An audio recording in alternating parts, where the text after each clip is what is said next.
Bismillahirrahmanirrahim. Assalamualaikum warahmatullahi wabarakatuh. Alhamdulillahirabbil alamin. Assalatu wassalamu ala asrofil anbiya'i wal mursalin, habibina wa maulana Muhammadin wa ala alihi wa ashabihi wa man tabi'ahum bi ihsanin ila yaumiddin, wa ba'd. Ma'asyiral muslimin, hafizakumullahu ta'ala. Alhamdulillah rabbil alamin. Kita bersyukur kepada Allah yang senantiasa selalu memberikan kepada kita semua nikmat hidayah Islam, nikmat hidayatul iman, nikmat sehat walafiat, aman fi amanillah wa fi barakatillah, nikmat semangat, ya'muruna bil ma'ruf wa yanhauna 'anil munkar wa ulaika humul muflihun, membuka akal sehat, membuka akal waras, dan membuka akal selamat pada saudara tua kita yang ada di dalam Islam Jamaah Cokam 354. Masyaallah muslimin, hafizakumullahu ta'ala. Alhamdulillah, kita terus bersyukur selalu. Kenapa? Karena memang Allah memberikan jalan, memberikan hasil dari apa yang telah kita usahakan. Begitu banyak kawan-kawan yang mulai hijrah, begitu banyak kawan-kawan yang mulai semangat untuk berhijrah, mulai semangat untuk melihat tabayun, bahasa kita, melihat, mencari kejelasan, mencari sebuah kebenaran, yang mana kebenaran tersebut ternyata cukup jauh dari apa yang telah dipahami, apa yang kita telah pahami dulu berpuluh-puluh tahun. Setelah sekian puluh tahun kita memahami dan meyakini kebenaran itu, ternyata hampa, ternyata tidak ada kebenaran di dalamnya, artinya sangat berbahaya. Akidah yang selama ini kita yakini. Masyaallah muslimin, hafizakumullahu ta'ala. Apakah golongan Cokam ini kategori kita masukkan, kenapa kok banyak yang hijrah? Apakah dikategorikan aliran sesat? Aliran sesat, Allahu a'lam. Kalau melihat dari ciri-cirinya, kalau melihat dari apa yang kita yakini, yang diajarkan dan yang kita ajarkan saat dulu, maka menyerupai, maka bisa dikatakan bahwa aliran tersebut aliran sesat. Banyaknya di Indonesia yang cukup banyak aliran-aliran sesat. Yang kemarin saya sempat melihat sebentar tentang Rakornas Musyawarah Koordinasi Nasional MUI, membahas tentang aliran-aliran sesat yang ada di Indonesia dengan 10 kriteria ciri-ciri aliran sesat. Maka setidaknya Cokam Islam Jamaah 354 ini benar masuk dalam kategori di antara 10 poin yang menjadi penyebab bisa dikatakan sebagai aliran sesat. Mohon maaf, memang Ribat Aklis Salim tidak pernah menyebut organisasi. Entah jenengan mau bilang apa, yang pasti ada pesan khusus. Jadi mengapa si Ribat Aklis Salim ini tidak menyebut organisasi? Anda bilang monggo, silahkan mau bilang. Tidak berani kah? Tidak berani kok tampak di luar. Bukankah yang tidak berani itu juga yang nggak mau bilang, yang nggak nampak di luar, itu malah nggak berani lagi. Tapi nggak apa-apa. Tapi yang pasti, kenapa nggak menyebut? Jadi dulu di tahun 2021 insya Allah, ketika saya Pak Kurdi, terus terang saja saya Pak Kurdi, Pak Fauzi, kemudian Pak Subari, insya Allah Pak Subari Ketua MUI Solo, Surakarta, kemudian kalau nggak salah Pak Teguh juga sekretaris MUI, itu kita disomasi oleh organisasi resmi Cokam ini. Walaupun yang mensomasi personalnya bukan atas nama organisasi. Nah, kita somasi, diminta pertanggungjawaban dianggap kami membuat kegaduhan, kemudian pasal-pasal yang dijeratkan sekian. Lalu saat itu kami berempat berlima itu didampingi oleh pengacara. Terus terang ada lebih 10 pengacara insya Allah dari kawan-kawan Persyarikatan Muhammadiyah, kawan-kawan advokat atau pengacara Persyarikatan Muhammadiyah di Solo Raya. Ada sekitar ya kurang lebih 10-an lah insya Allah, kurang lebihnya kayaknya. Kita terus mengadakan pertemuan saat itu. Ya, intinya pertemuan tersebut adalah mendampingi kami jika somasi yang dilakukan oleh pihak Jokam, organisasi Jokam ini dilanjutkan ke ranah hukum yang berikutnya. Tapi alhamdulillah saat itu tidak jadi. Alhamdulillah di tengah jalan juga kita alhamdulillah ya podo lancar ya, akhirnya nggak jadi dan sampai sekarang. Dan saat itu pula, di waktu-waktu itu pula saya didatangi beberapa aparat, yang pasti beberapa aparat baik dari kecamatan, baik dari pihak kabupaten, termasuk diantaranya misalnya Kesbangpol, misalnya salah satu dari petugas Kesbangpol datang ke sini, ke rumah sini, bawa mobil itu sini, kemudian sempat ngobrol, ada saksinya juga saat itu, ada saksinya Mas Lukman sama Mas Komar sama Mas Lukman, juga kawan hijrah juga di sini.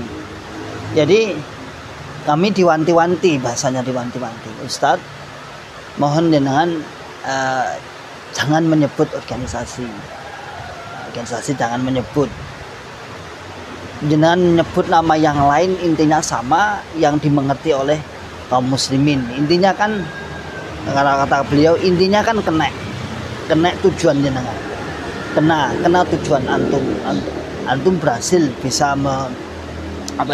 bisa menyadarkan. Nah, jadi terus saya bilang, seandainya saya nyebut gimana Pak, niki di sana sudah siap-siap kan? Dia bilang di sana sudah siap-siap, dan kami di Kesbangpol juga sudah menyimak video jenengan, maka mohon jenengan untuk tidak menyebutnya. Allahu a'lam, monggo silahkan akan ditafsirkan bagaimana, karena saya ada pesan khusus saat itu, sehingga kami juga berpikir ngapain saya berdakwah nanti akan terganjal sesuatu yang ya kalau dituruti ya congcongan, tapi bukan masalah congcongan, tapi yang penting saya mengena kepada yang saya tuju, yaitu menyadarkan. Dan insya Allah kalau menyimak ribat akli salim, insya Allah akan tahu arahnya kemana. Jangan pura-pura bodoh, wah nggak ngerti aku apa Jokam, jangan pura-pura itulah. Harus sekarang Jokam semua banyak menyebut itu insya Allah Anda akan tahu. Jadi begitulah kenapa seri ribat akli salim kami dan kawan-kawan yang di media ini tidak menyebutnya. Memang kami bukan sedang menjaga amanah. Dan saat kita ngobrol itu ditelepon oleh ketua organisasinya ini. Saat itu, Bapak sedang di mana? Ini mau sowan ke sana. Nah, terus, oh iya Pak, nanti ini sedang di luar gitu aja. Terus saya tanya, sinten Mas? Lah ya ketua nih. Ini mau berjumpa dengan kami. Nah, itu dulu saat tahun 2021, kejadian tanggal 6 bulan 11 2021 insya Allah. Jadi itulah. Tapi tidak apa-apa, Anda mau mengomentari apa silahkan menonton. Aku juga mau tonton ya alhamdulillah, gak mau tonton ya rapopo. Anda mau menonton ribat alhamdulillah, nggak menonton ya nggak apa-apa, nggak ada paksaan. Mau komentar apapun tidak apa-apa, cuman kita harus ada hal-hal yang memang diperhatikan. Kalau kawan-kawan yang lain menyebut tafadhol, monggo silahkan, karena saya sudah kadung ngobrol sama itu, dan saya memang diwanti-wanti oleh kawan-kawan yang ada di sini. Ternyata di sini karena memang basis di sini itu basisnya bisa dibilang di sini itu di angka mungkin 60 sampai 100 ribu jamaahnya di kabupaten sini. sehingga beliau pun juga tidak mau terjadi gesekan apapun. Dan itu sudah pernah terjadi di tahun 2006 dulu ketika Al-Ustadz Hartono Ahmad Jais pertama juga akhirnya membuat kekeruan keributan di Masjid Agung Karanganyar, juga yang kemudian dibaleni meneh atau baleni terulang kembali ketika kemarin, yaitu ketika pengerahan massa dari Jokam sekitar 7.000 massa. Begitulah saudaraku semua, mengapa kami tidak menyebut, karena memang ada pesan khusus.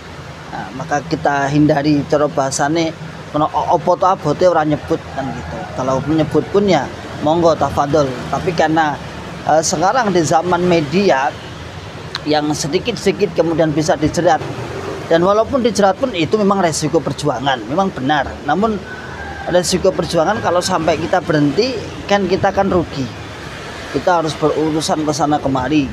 Nah, dengan kita misalnya urusan 2-3 hari bahkan mungkin bulan-bulanan, lalu kita apa yang terjadi? Kita tidak jadi dakwah. Kudune iso tampil sehari 2 kali 3 kali, mungkin paling tidak seminggu 7 kali, tapi nggak tampil karena ada hal yang harus diurusi. Walaupun nanti ujung-ujungnya mungkin kita yang menang kah, tapi kan kita mubazir. Ya. Tapi nggak apa-apa. Dan kalau kita lihat di para masayikh misalnya Syekh Khalil, Syekh Abdullah Mas'ud, kemudian Syekh Abdul Aziz pun ya saya kira juga saya sering mengikuti, terutama dalam hal-hal pembongkaran membuka tabligh Islam jamaah, juga beliau menghindari seminimal mungkin bahasa-bahasa organisasi yang resmi tersebut. Nah itu ya, jadi monggo jenengan mau menilai bagaimanapun monggo silakan, tafadhol silakan, pengecut lah, pemuda berani lah, monggo silakan, nggak apa-apa. Aku gak efek apa-apa, aku mau delokne kaya ngono gak efek, you know. Yang tidak berani itu sudah mengatakan seperti itu, tapi nggak pernah muncul dia, nggak pernah konfrontasi dalam jidal perdebatan dunia, perdebatan Jokam seperti ini, nggak pernah. Tapi senangannya mau ngompor-ngompori, bahasa nih ngompor-ngompor, rawanin nyebut kenapa nggak. Jadi begitu. Dan kita sendiri antara organisasi dengan keyakinan itu hal yang berbeda. Saya bilang, kenapa kok seandainya disebut bagaimana? Jadi beliau bilang, katanya gini Ustadz, organisasi ini itu berbeda dengan keyakinan yang Anda tembak, yang Anda serang. Kalau organisasi ini kontribusi di negara baik, dia tidak pernah membuat sesuatu yang dianggap merugikan negara. Nah, tak pikir-pikir ya bener, oh iya ya. Dia bahkan budi luhurnya kuat. Dia bahkan menjadi pelopor ketika ada program-program misalnya vaksinasi, dia menjadi pelopor 4 pilar misalnya dia menjadi pelopor. Nah, tapi beda dengan Islam jamaah ini memang, dan kita diajari seperti itu. Mereka kan memang baju. Nah, kalau pandangan kita ya hemat saya ya seperti itu aja. Jadi itulah, tapi monggo silakan, itu saya serahkan netizen yang berbicara. Nah, enggak apa-apa, wong niat kita memang dakwah. Intinya kan masuk. Intinya kan kalau saya itu intinya iso nyadarne, iso melunturkan. Toh harapan kita mereka misalnya kalau kita tembak intelektualitasnya, intelektualnya itu ya sama aja. Kalau intelektualnya itu masih di dalam lingkaran kepengurusan ya angel, kecuali intelektual yang sudah tidak mendapat dapuan mungkin bisa berpikir. Tapi kalau intelektualnya itu masih dipangku dalam jabatan-jabatan itu ya padha wae. Dia gila jabatan juga, tapi kalau intelektualnya itu tidak mendapat dapuan, tidak mendapat jabatan, ya mereka sendiri insya Allah bisa berpikirlah mencuri-curi, insya Allah bismillah. Jadi itu tapi kita tidak mematahkan semangat kawan-kawan seperti misalnya Mas Agung Anugrah Jati, kemudian Mas Khairil Anas dan kawan-kawan yang lain, mungkin yang floor jazz. Kalau Mas Agung Anugrah Jati insya Allah beliau kuat lah, insya Allah saya bismillah. Walaupun saya mendengar juga mereka saudara tua kita itu mau arahnya mau ke sana sedikit, pelurunya mau arahnya ke sana. Untuk ribat akhir salim ini untuk berbahaya, sebuah keyakinan, pendangkalan keyakinan. Tapi kalau si Mas Agung ini akan merusak citra, akan merusak citranya organisasi. Ya tak apa-apa, monggo silahkan, semoga aman lancar barokah insya Allah, tapi tetap aman, kita khususkan bila termasuk Ustadz Mas Khairil Anas TV misalnya, beliau membuka dengan terang-terangan karena memang background beliau adalah wartawan gitu. Beliau seorang wartawan, kalau saya lihat beliau seorang mass media, sehingga mungkin hal-hal yang mengandung voice, mengandung yang dianggap melanggar undang-undang IT, beliau sudah tahu. Dan kalau kami kemampuannya tidak ada di situ, dan kita ambil jalur aman aja. Intinya kan saya menyadarkan, kita berusaha menyadarkan, dan alhamdulillah juga tidak sedikit. Artinya pembuktiannya adalah kawan-kawan kita yang banyak yang sudah bisa mengambil sedikit manfaat tentang keberadaan ribat akhir salim tanpa harus menyebut organisasi. Nah, itu sebenarnya saya menyebutkan misalnya Cokam lah, saya menyebutkan Bahman lah, 354 lah, Islam Jamaah lah. Kalau Islam Jamaah kan jelas sudah dibekukan, sudah selesai. Darul Hadis sudah selesai. Nah, nggak apa-apa. Intinya kan seperti itu. Nah, maka tetap semangat, ya, semangat dengan cara-cara jenengan. Silahkan cara-cara jenengan monggo dipakai. Walaupun kita juga harus tetapi tetap saya katakan harus beradab, harus punya adab, harus punya tatanan, bahasa yang sopan santun itu harus. Jangan mengolok-olok, jangan mengelak-elak. Mengolok-olok dan mengelak-elak itu bukanlah sunnah dalam dakwah. Bukan seperti ini. Sunnah dakwah adalah dengan bil mau'idatil hasanah, dengan nasihat yang baik. Membongkar keburukan dengan cara yang baik, maka pelaku keburukan akan menyadari bahwa dia sedang dalam keburukan.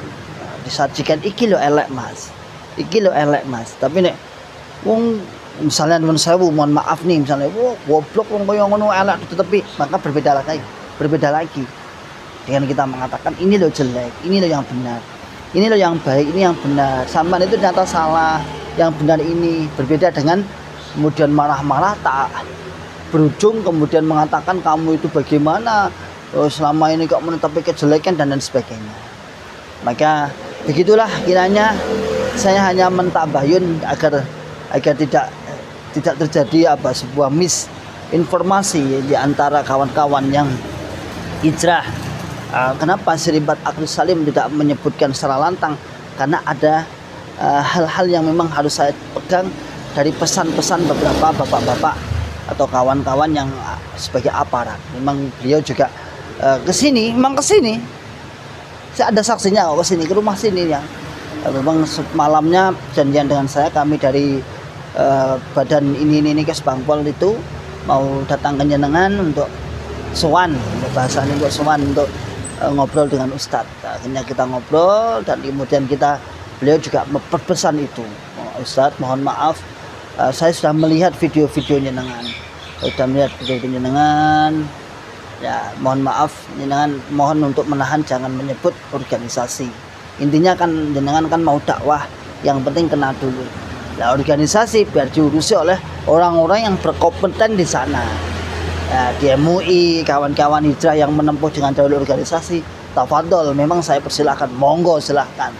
Yang harus disebut memang kalau yang sudah mengadakan tabayun, bahasa kita tabayun, ojo lobi-lobi kok kalau elek. Tabayun ke MUI, tabayun ke kejaksaan dan lain sebagainya, ya silahkan harus disebut. Itu memang faknya di situ. Ojo lobi-lobi loh, pemenang pendekatan no, jangan no. Ono lobi-lobi kayak Cokam meneh. Oke. Demikianlah saudaraku semua. Itulah kami hanya tabayun, mohon maaf. Silahkan jangan akan berkomentar apapun. Yang pasti saya tidak berhenti untuk berdakwah dengan modal yang cukup sederhana, modal yang cukup minim. Salam makan sehat, salam makan waras, dan salam makan selamat. Wa akhiru da'wana alhamdulillahirabbil alamin. Assalamualaikum warahmatullahi wabarakatuh.